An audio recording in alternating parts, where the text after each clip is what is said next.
evening and welcome to NTD News. I'm Stephanie Cox. Here are today's top stories. President Biden visits Louisiana to see firsthand the devastation caused by Hurricane Ida. We update you on what measures the federal government and other states are taking to help the area recover. The Texas House and Senate send an anti-critical race theory bill to the governor. From slavery to meritocracy, new do's and don'ts are all outlined in the bill. A tech CEO sounds the alarm, calling for a second internet. His strategy to keep speech free in the cyber world. It appears Apple is postponing its plan to scan your device for photos of child abuse after the proposed change sparked a global backlash. Will Apple still go ahead with it? NTD's 9th classical Chinese dance competition is heading into its semifinal rounds on Saturday. We speak to two female contestants who share their understanding of this traditional art form.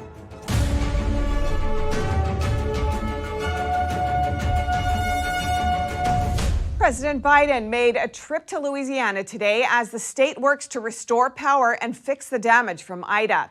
Now Biden is pledging to provide residents with emergency spending cash and funding to repair roofs. NTD's Kevin Hogan brings us more. President Biden visited Louisiana Friday to get an up-close look at the damage the deadly hurricane caused less than a week ago. He met Governor John Bel Edwards, both U.S. senators from the state, and the mayor of New Orleans. In Louisiana, Ida knocked out power to over 1 million people. Many of them are still without it, and federal officials are offering blue tarps to temporarily repair roofs, a scene reminiscent of Hurricane Katrina aftermath. Biden detailed recovery efforts in a meeting with officials in Laplace, Louisiana. We've also provided $100 million in direct assistance directly to folks in Louisiana, with that $500 going into their bank accounts so that they can deal immediately with emergencies. And I'd love to hear from you if you've heard anything, feedback from your constituents about that at all, because sometimes it's just that what you need that moment, and it can make a difference. And now FEMA is offering Louisianans assistance as the hurricane caused flooding, downed trees, devastated homes, and left over 500,000 people without water. We have about 1,200 responders from the federal family on the ground, and that doesn't include those that are back at our National Response Coordination Center as well as our Regional Response Coordination Center, representing 22 different federal government agencies. We have right now 197 ambulances that have been actively engaged in trying to help with managing your support for the healthcare system. Now 12 mobile communication units are set up in various parishes since service is out in many areas. What's more, residents are grappling with a gas shortage. Those waiting in line say you have to go through a ritual just to refuel, and some are making a plea for help. A little depressed and, just trying to get some gas. You got to go through a gauntlet to get gas, and it's not the norm. And so I'm just trying to get out you to give me some gas to keep me going. I'm just wondering where the help is. I'm wondering where the help is. I don't have air conditioning, no lights. I had COVID last year. I was in ICU for 14 days, and I'm on oxygen, and I don't have no electricity. At Governor Edwards' request, 250 guardsmen from Ohio will come down to support relief efforts on Wednesday. Kevin Hogan, NTD News. And an update on the Afghanistan evacuees. As of today, 40,000 people who were airlifted out of the country have entered the U.S. About half of them are being housed on military bases right now. NTD's Melina Weisskopf has the latest updates from Washington, D.C. The Biden administration today confirming that over 25,000 Afghans rescued from the country are now being housed at 8 military bases across the nation, from Fort Bliss in Texas to Wisconsin's Fort McCoy.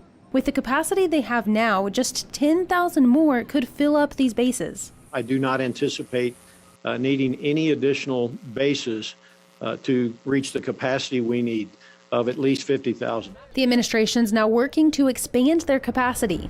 The Homeland Security Secretary says everyone entering the U.S. is tested for the virus and offered a vaccine. They're also taking the vetting process seriously to prevent terrorist threats and other dangers. The Department of Homeland Security remains ever vigilant against attempts by foreign adversaries to exploit vulnerable populations as a means of gaining access to the U.S. for nefarious purposes. And according to internal documents obtained by the Associated Press, some young Afghan girls have allegedly been raped and forced to marry older men in order to flee the country. U.S. officials in Wisconsin have noted a number of these child bride incidents. The State Department now reportedly seeking urgent guidance from other agencies on child trafficking concerns. The Secretary of State gave assurances that the U.S. will keep communications with the Taliban open to ensure that anyone who wants to leave can do so, both Afghans and Americans. We're in constant contact with Americans who remain in Afghanistan and may still wish to leave. Blinken will take a trip this Sunday to meet with Afghans and workers in the Qatari capital, Doha, where leaders have helped with the evacuation effort. Reporting in Washington, D.C., Melina Weisskopf, NTD News. Another bill that's being called anti-critical race theory legislation is headed to the governor. On Thursday, the House passed the bill with changes which the Senate accepted. The Texas bill would do several things, like require that slavery and racism be taught as deviations from, betrayals of, or failures that don't live up to America's authentic founding principles. It would also ban teachers from asking students to participate at political events. And they can't be required to learn about the New York Times' 1619 Project. Representative Ron Reynolds, a Democrat, opposed the bill. Reports say he called it an attempt to censor valuable education and whitewash America's history. The Texas governor has not yet addressed the bill. And Apple seems to be delaying plans to scan iPhones and iPads for images of child abuse. The pause comes after feedback from customers, privacy advocacy groups, and even internal staff, according to Reuters. It's still planning to introduce the changes. It says it just needs more time to collect feedback and improve the features of the system. The system would keep a database on Apple's servers of known child abuse images. Apple would then scan the photos on your device to see if any of them matched. It's unclear what would happen if they did. Critics argued the feature could be exploited by repressive governments looking to find other material for censorship or arrests, and said it would also be impossible for outside researchers to know exactly what Apple was scanning. Apple says it would allow security researchers to verify its claims. And one tech company CEO is worried that control of the internet's infrastructure is being consolidated in the hands of a few big players, giving them the power to censor and control information as they please. In fact, he's so worried he's calling on Americans to establish a second internet based on free speech principles. NTD's Miguel Moreno has the details.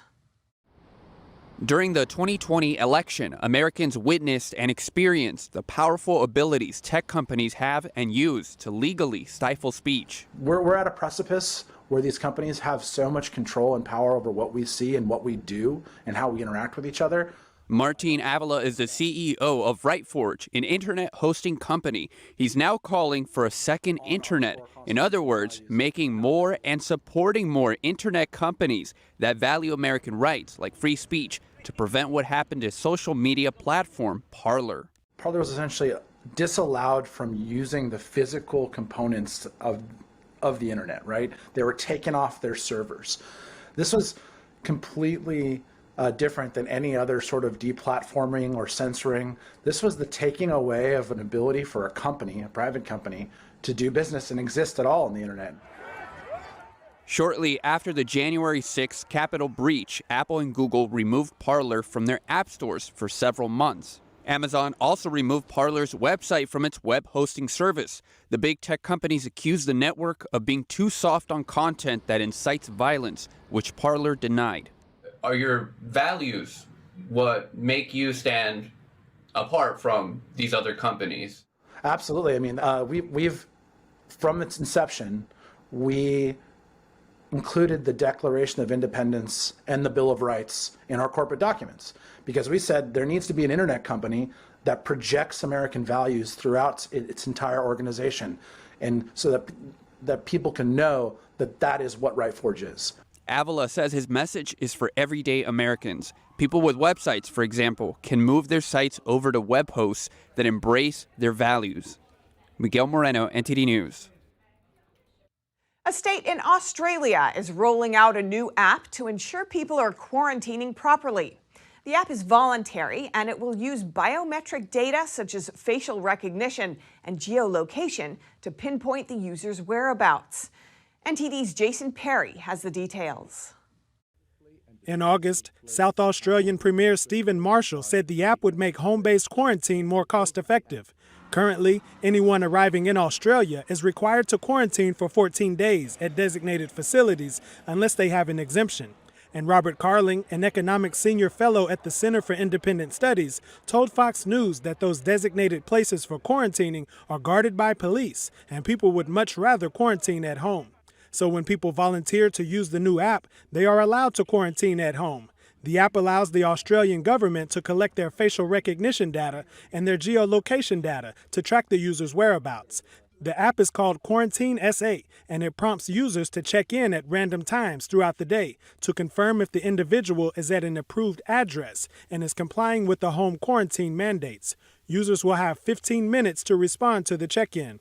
If they don't, they will receive a follow-up phone call from the Home Quarantine SA team to find out why. And if the individual misses that phone call, a compliance officer may visit the approved address to check if they are there.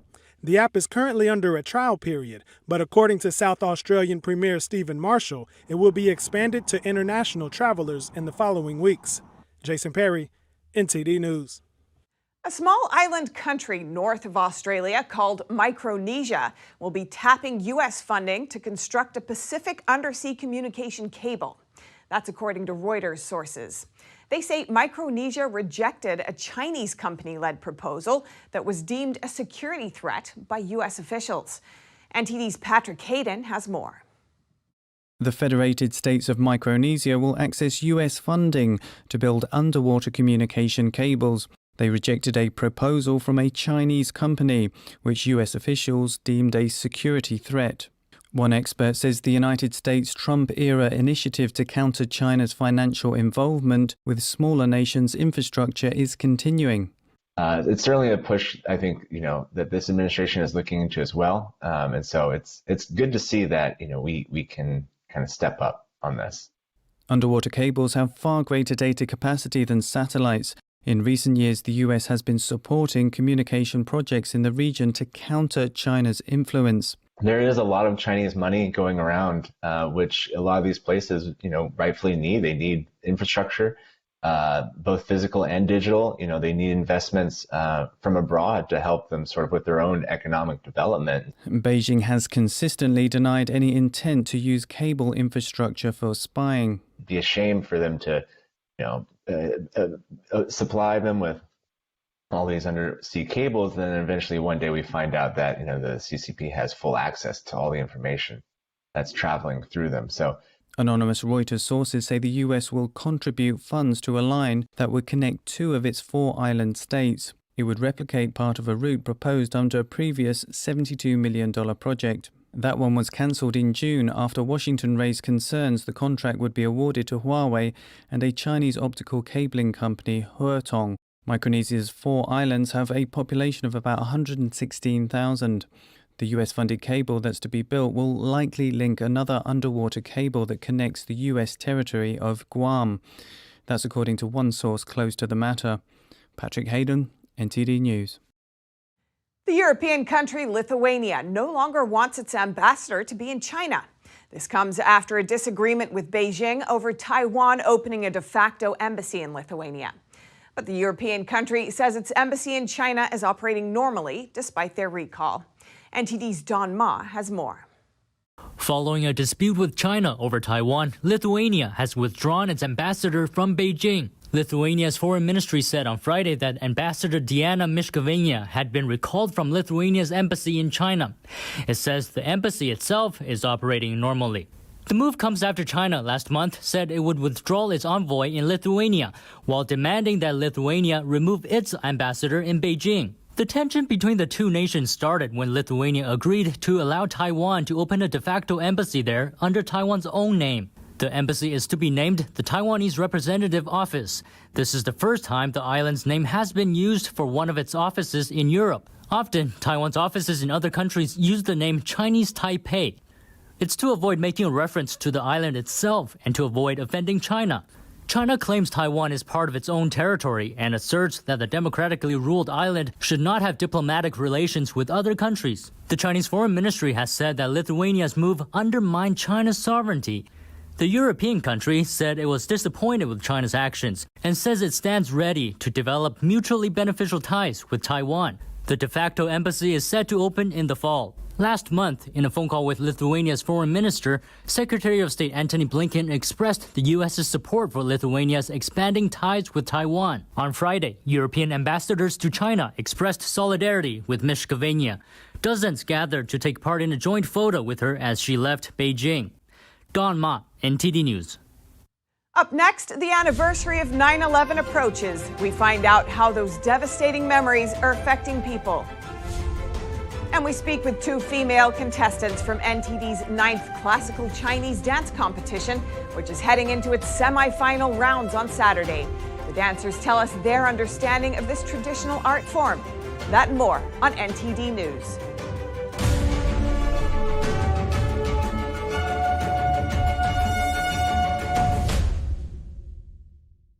The 9/11 attacks are a powerful memory for most people. Some try to avoid them, while others welcome the memories to help them cope. NTD's Ariane Pazdar has the story. The terrorist attacks destabilized this country, and the story of September 11th is the story of this country trying to find itself again. Over the past 20 years, many documentary films and series about 9/11 have been produced in an effort to both entertain and educate. According to a psychiatrist, those films affect everyone differently. I think it depends on who you are and where you were when those events happened. I think for some of us, 9/11 feels like yesterday, and that depended on how much trauma we were exposed to at the time. Filmmaker Spike Lee faced criticism with his new HBO Max docuseries. It's called NYC Epicenters, 9/11 through 2021 and a half. He included conspiracy theorists, but now he has reportedly made the decision to cut those interviews from the final edit. National Geographic will air 9/11 One Day in America. It's a 4-part docuseries that will feature first-person testimonials from first responders and survivors. Dr. Glover said that sometimes watching a film about a tragic event can give us perspective and help us reflect on a difficult time. You don't have to have been there when the towers fell in order to be troubled by it, in order to have trauma symptoms. So watching a film about a trauma we or family were close to can only remind us of the loss. Ariane Pazdar, NTD News, New York. Friday is the second day of the preliminary rounds of NTD's 9th Classical Chinese Dance Competition. Now, let's take a look at the performances of the adult female group and their understanding of this art form. Over the past 2 days, 100 contestants from North America and Taiwan showcased their understanding of traditional Chinese culture through the expressive dance form of classical Chinese dance. I really like the unique flavor of classical Chinese dance, that is, the reserved, gentle feeling of female dancers. Xiaohan Chow from Taiwan prepared a dance piece named Light Clouds, Gentle Breeze. It's about after one experiences some ups and downs in life, one steps up to a higher level in a spiritual and mental sense. Ellie Rao's dance piece, called The Song of Drifting Sleeves, was inspired by a piece of music of the same name. When we first heard this music, we thought it was really poetic. So we thought maybe we can incorporate some of the Chinese poems into this piece. And we want to present the poems in water sleeve form because we thought water sleeve would portray poetry in a very beautiful way. I actually learned a lot this year because this is the first time I'm doing a duet dance, and it's very interesting. There's always a creative spark when you guys work together. Preparing this dance piece also allowed her to have a deeper understanding of one feature of classical Chinese dance, that the body movements often follow circular paths. We always say, 欲左先右,欲上先下. When you want to go up, you have to first go down. And when you want to go left, you have to first go right. And within this momentum, it's kind of similar to Taoist philosophy, where within yin there's yang, and within yang there's yin. And while we're dancing, we're also trying to think, okay, this is supposed to be a calm movement, but can we also move within this calm movement? Like in Chinese, it's called 静中有动，动中有静. And when we're moving fast, can we also slow down while we're doing that agile move? Many contestants come from Shen Yun, the world's renowned classical Chinese dance company. There, a special technique is taught called the body leads the hands and the hips leads the legs. It's my body first, and then transform kind of like my energy or momentum from my center of my body to my arms. If you watch the dance, it will feel like as if they're more sublime, and they'll give you a feel of as if they're from another dimension, or whatever you do, it will look swifter, faster, and also more agile. The judging criteria will focus on bearing, form, and techniques that are characteristic of classical Chinese dance. NTD will live stream the final round of the competition on September 5th, starting at 1 p.m. Eastern Time. There will also be a technical showcase from previous gold winners, followed by the award ceremony. You can watch the live streaming here on NTD and on our social media platforms.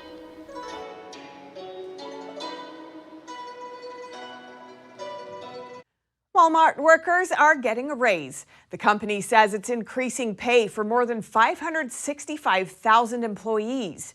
Workers in food and general merchandise units will be getting at least $1 an hour increase. This means the new U.S. average wage at Walmart is $16.40. That's ahead of many other retailers. Several companies, including CVS, have recently raised their minimum wages to $15 an hour. And Cape Cod is slowly starting to embrace shark tourism, and business is doing well despite fears about recent shark sightings that may deter some visitors. NTD's Andrew Thomas reports. Michael Simbert crouches on the bow of a shark sighting boat. His partner, Penny Antonoglu, stands beside him as a great white shark glides through the water below. The 2-hour shark eco tour was the highlight of their week-long summer vacation on Cape Cod. It was incredible, to be able to look into the water that clear and see such I didn't realize how graceful they were, really. Just cruising along at their own pace, and they're quite beautiful. Mike Bosley, owner of Dragonfly Sport Fishing Charters, led their tour. Bosley used to take researchers out to sea to tag great whites. He uses the same methods that shark researchers use to find the predators. Shark trips are a very complex operation. It involves a spotter pilot and a private aircraft that's in touch with us via VHF radio for the entire time that we're out there. We generally are able to see sharks on every trip. Some conservationists say shark watching tours could prove beneficial, as long as they continue to be done responsibly. And there are currently no licensing or registration requirements for the tours. When we started to see white sharks become more prevalent several years ago, there was a concern that it might have a negative impact on tourism. But we've been working to educate people about sharks and having them be shark smart.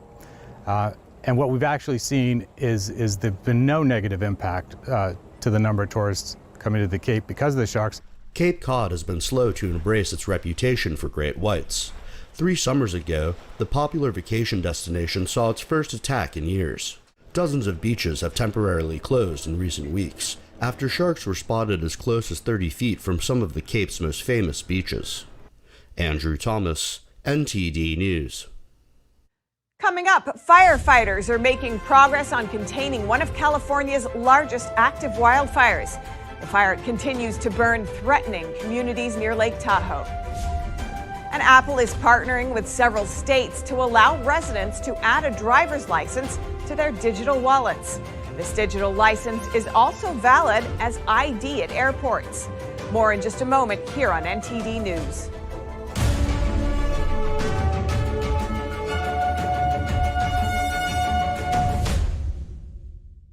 Hello, I'm Mike Lindell, inventor of MyPillow. Thanks to your support, you've helped make MyPillow become one of the fastest growing companies in America. Over the last 12 years, you've helped MyPillow create thousands of jobs right here in the USA.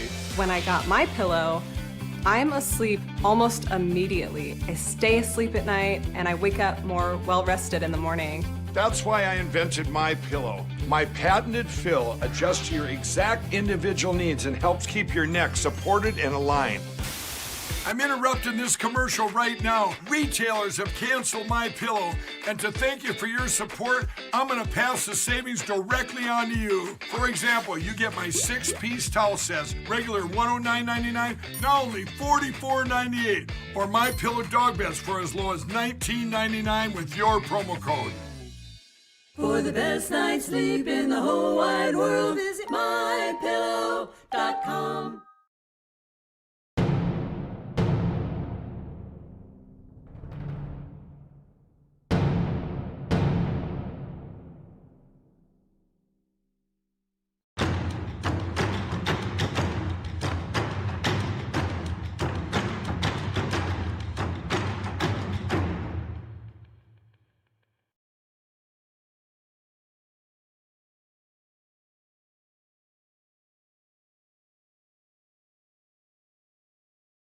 %90 of news outlets in the United States are controlled by 6 corporations. They're not out to tell you the truth of what's happening. They're out to tell you the picture of the world that they represent. The mission of the Epoch Times is to chase the truth, to ground all statements in facts, and prevent people from being misled. This is a battle between truth and deceit. Subscribe today and join the Americans who are seeking truth and tradition. We'd love to have you on board.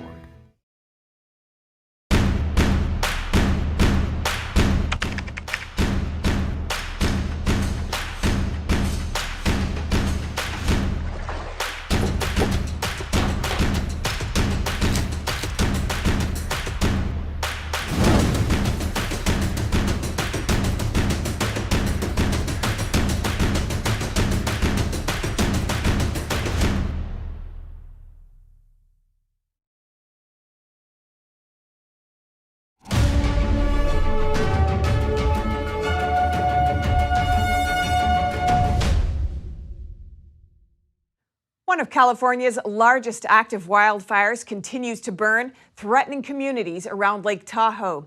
Firefighters say more favorable weather conditions are helping them contain the fire.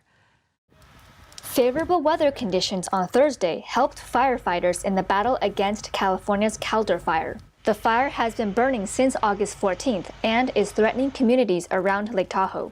As of Friday morning, the fire has grown to over 212,000 acres and is 29% contained. Despite improving conditions, fire commanders cautioned firefighters to be prepared for ongoing dangers. Well, we've got about 4,000 personnel on this incident right now. We've got engines in place where they need to be in place. We're setting up and bolstering those containment lines. We're in a good place right now for where we are. Okay, that doesn't mean that we can't get a wind shift. The fire has destroyed 833 structures in total, including residential and commercial properties.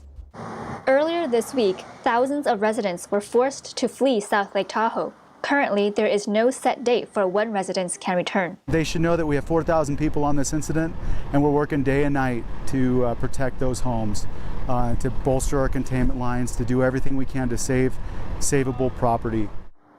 Every year, about 15 million people visit Lake Tahoe for hiking, snowboarding, water sports, and more. The fire destroyed equipment and a maintenance facility at the Sierra at Tahoe Resort, but spared main buildings. Mission today is just to, again, build cold black depth along all of our hand line in mopping up, patrolling, putting out any hot spots, and making sure that everything is controlled in this area. South Lake Tahoe can easily accommodate 100,000 people on a busy weekend, but this year the city is eerily empty before Labor Day weekend. Apple is partnering with several states to allow digital versions of the driver's license or state ID. NTD's David Lamb speaks with locals in California about it.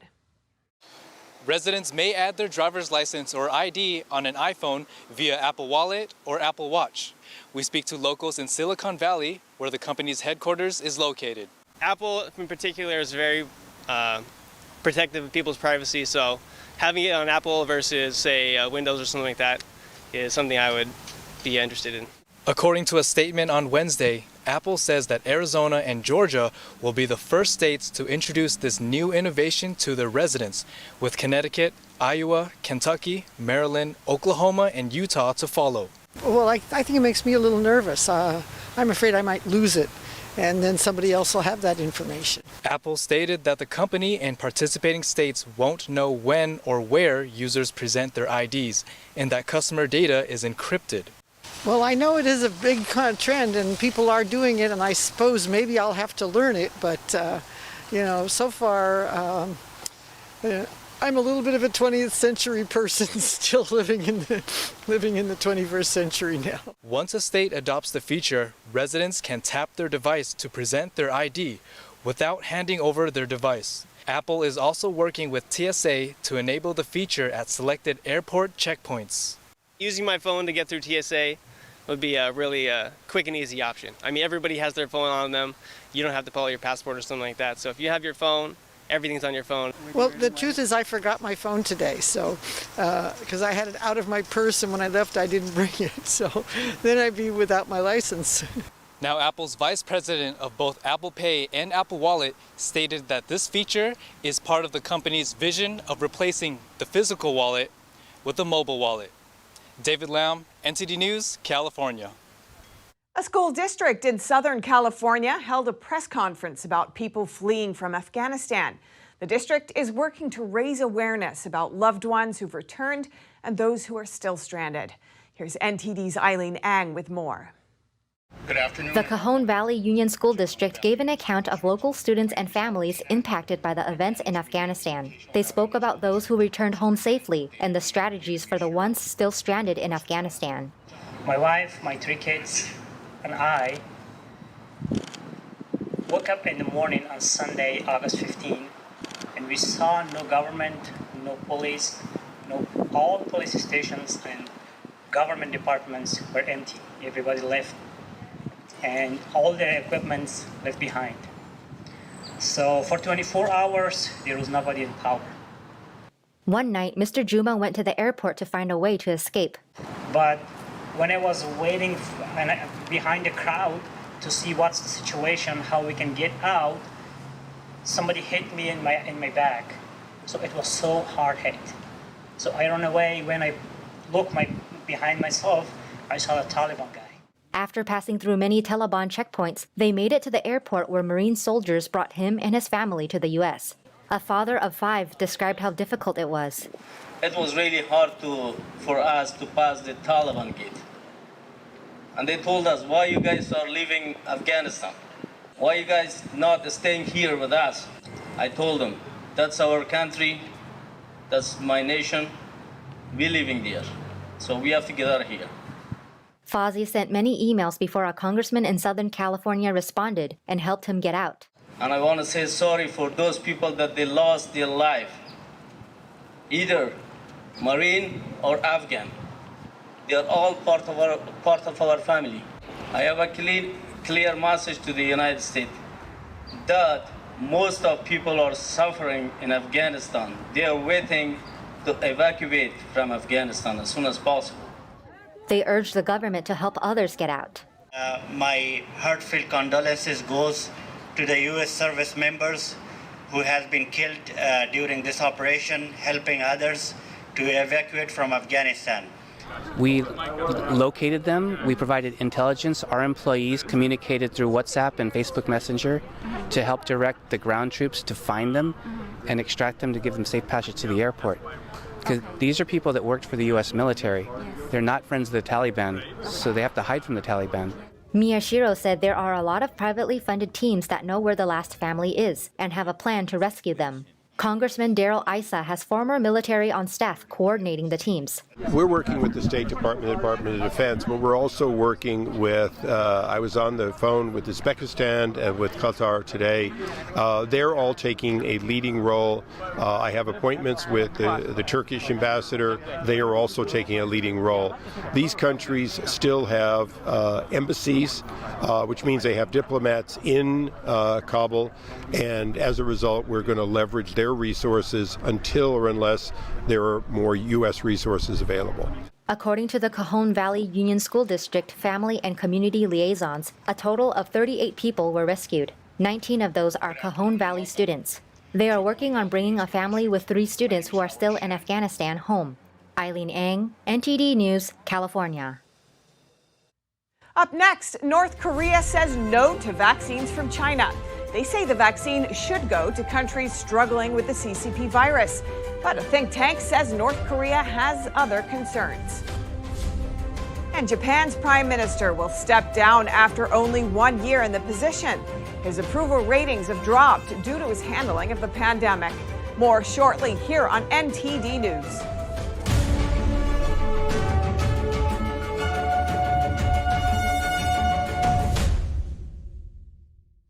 North Korea is rejecting a large amount of vaccines from China.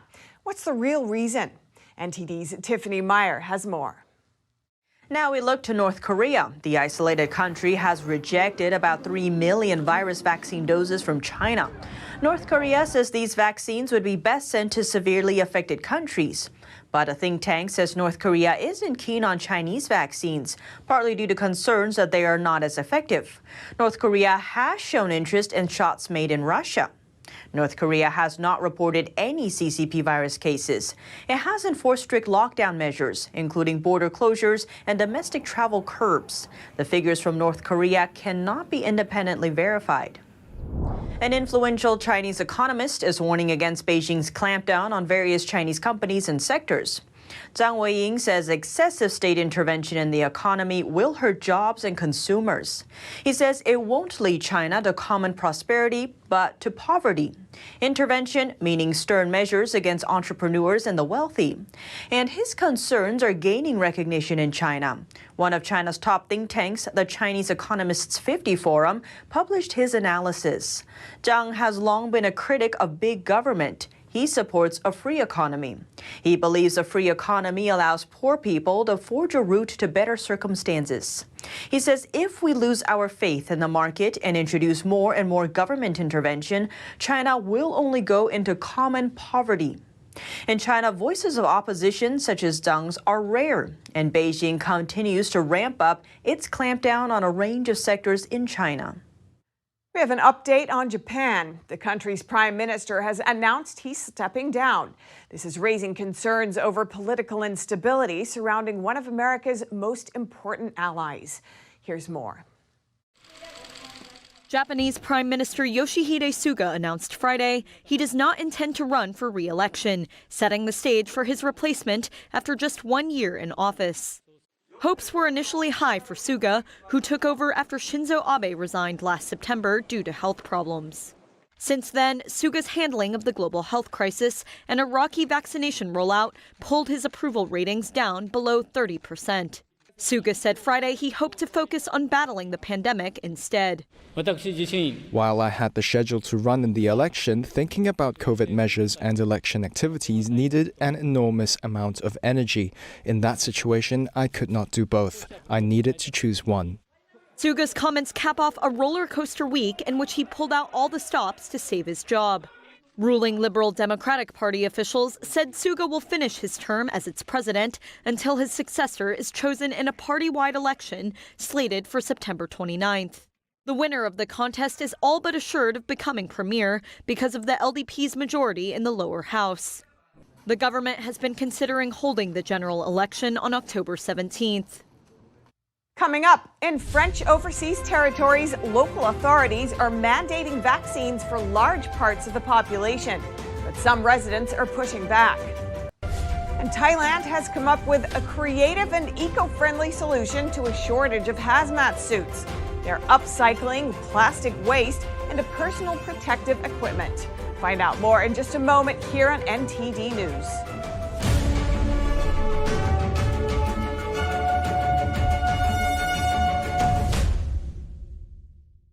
You worked hard for your money. You invest in stability for your retirement and your family's future, to build and leave them with something greater. The next unprecedented financial crisis, political misstep, or unstable government can depreciate it all away. It was called the gold standard for a reason, the financial preservation of tomorrow. Diversify your assets against inflation, market volatility, and the unknown with real money. Hedge your wealth with the purest form of money, physical gold and silver. Because any currency printed on paper can be manipulated. What's backing up your IRA? Do what you need to do right now to be prepared with the Reagan Gold Group. Visit now, rggusakit.com, or call us at 866-912-1384. Receive up to $2,500 in free silver coins and a free safe with your new precious metals IRA. Call now.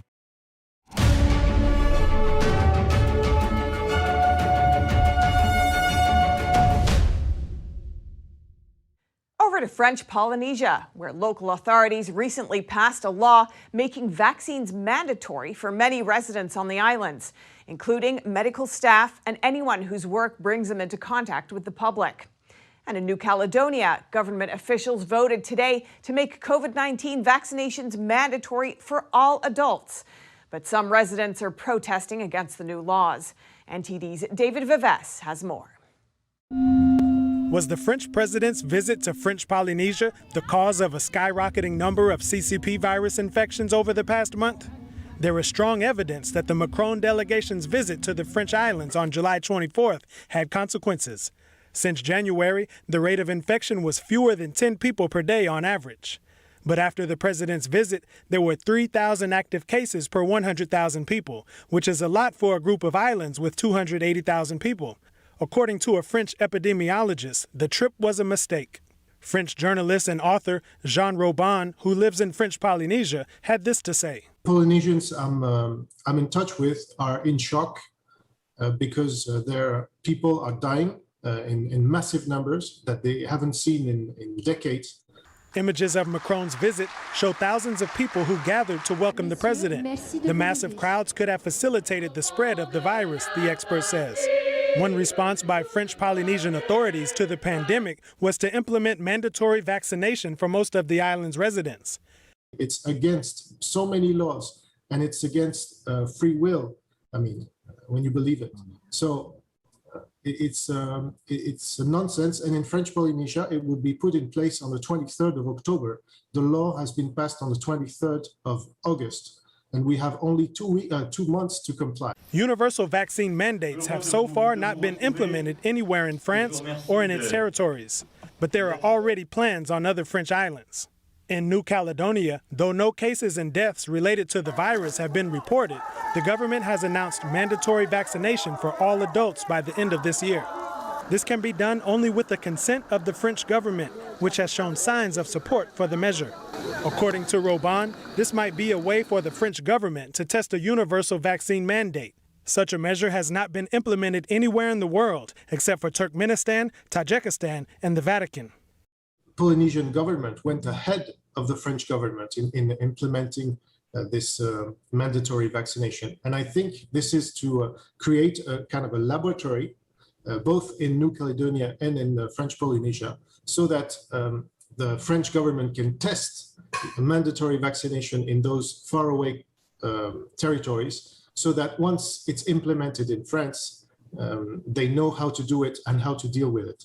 In France, vaccination is mandatory only for certain professions, such as healthcare workers, but the government said it could extend the mandate to other parts of the population.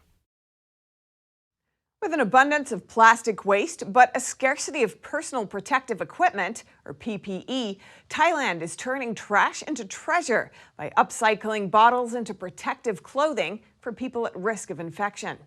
Olivia Chan reports. Thailand has been upcycling plastic waste into personal protective equipment, or PPE, for people at risk of coronavirus infection in Thailand. At a textile factory in Rayong province, which usually mix fabrics from major global brands. Recycled bottles are made into threads and spun into a giant roll. They are then weaved into fabric that gets treated to become water resistant.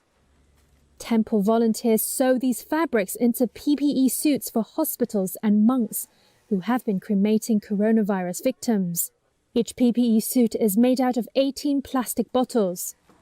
This is Pra Maha Tamalongkaro, abbot of Jektang Temple. There are times when it is very difficult to get hold of PPE suits. Sometimes even if you have money, you can't buy. But now we're making it out of upcycling plastic bottles, so what was trash is now valuable. Some 18 million plastic bottles have been used since the middle of last year to make fabric for PPE, according to the factory operator. The upcycled protective coveralls are not medically grade, but the abbot said they are providing at least a layer of protection for people exposed to COVID-19 and hopefully helping save the environment as well. Coming up, Swedish supergroup ABBA is back after a 40-year-long hiatus. They're set to perform a series of digital concerts from London's Queen Elizabeth Olympic Park. And a rare opportunity to learn about the behind-the-scenes stories of your favorite Disney movies. Artwork borrowed from Disney's archives is now on display for the first time in Milan. Find out more in just a moment on NTD News.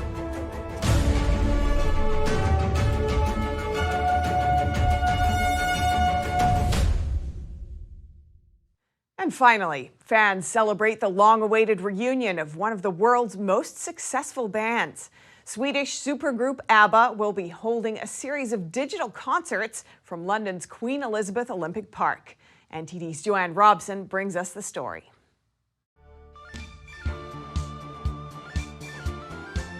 Swedish pop group ABBA has announced a comeback after nearly 40 years. An album will come out in November. 2 of its songs were released on Thursday. Digital concerts will be held at a purpose-built ABBA arena in London's Queen Elizabeth Olympic Park in May. It was suggested to us that we could go on tour as holograms. Yeah. And this is now 4 or 5 years ago, isn't it? For now. And we found out very soon that that wasn't even possible because holograms is an old technology. The concerts will feature digital versions of ABBA's 4 stars, Agneta, Björn, Benny and Annie Frid. The avatars were created using motion capture technology, like that used to create Gollum in the Lord of the Rings movies. They will show members of the band as they looked in 1979. When it comes to entertainment, theater, musicals, concerts, it's all here. It's been here for years and years and years. Yeah. And there is a big audience from all over the world traveling here for that reason. So, and also it was a no-brainer, really. ABBA was founded in the early 1970s. They sold more than 385 million albums and topped charts worldwide. The group says the album will feature a Christmas song for the 2021 festive season. Joanne Robson, NTD News. London's Covent Garden Market has unveiled a new art installation made of collages and bright neon lights. It aims to inspire joy and positivity and draw more visitors to help businesses recover. NTD's Andrew Thomas reports.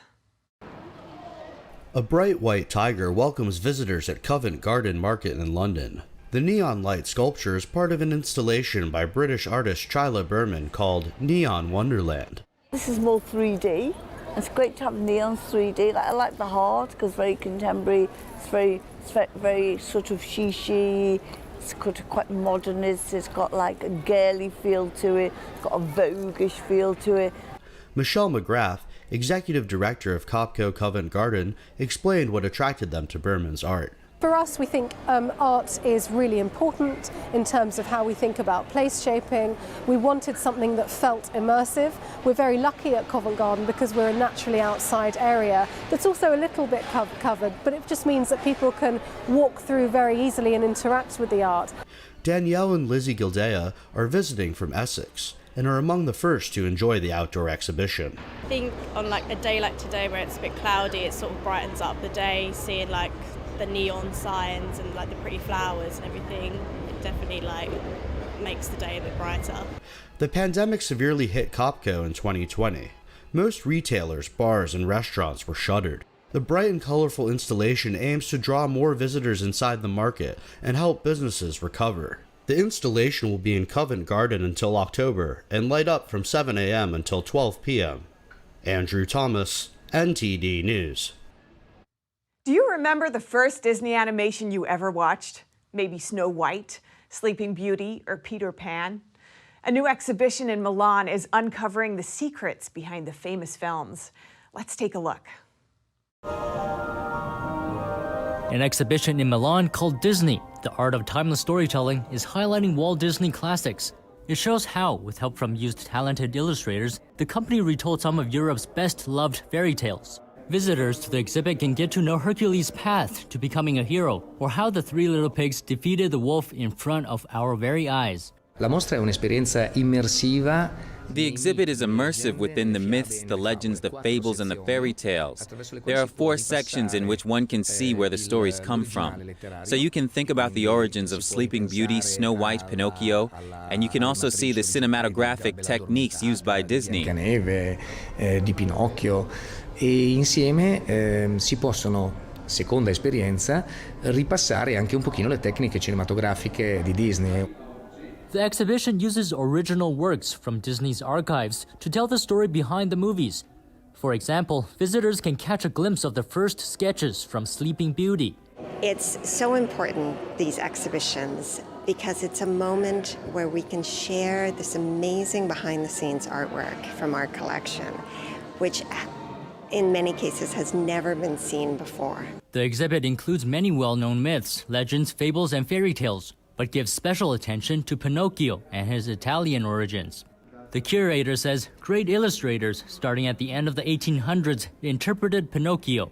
Walt Disney nel 1935 riporta. In 1935, after a trip in Europe, Walt Disney brings some books back to the studios with Pinocchio illustrations, among which is the Cavalieri illustrated version, father and daughter.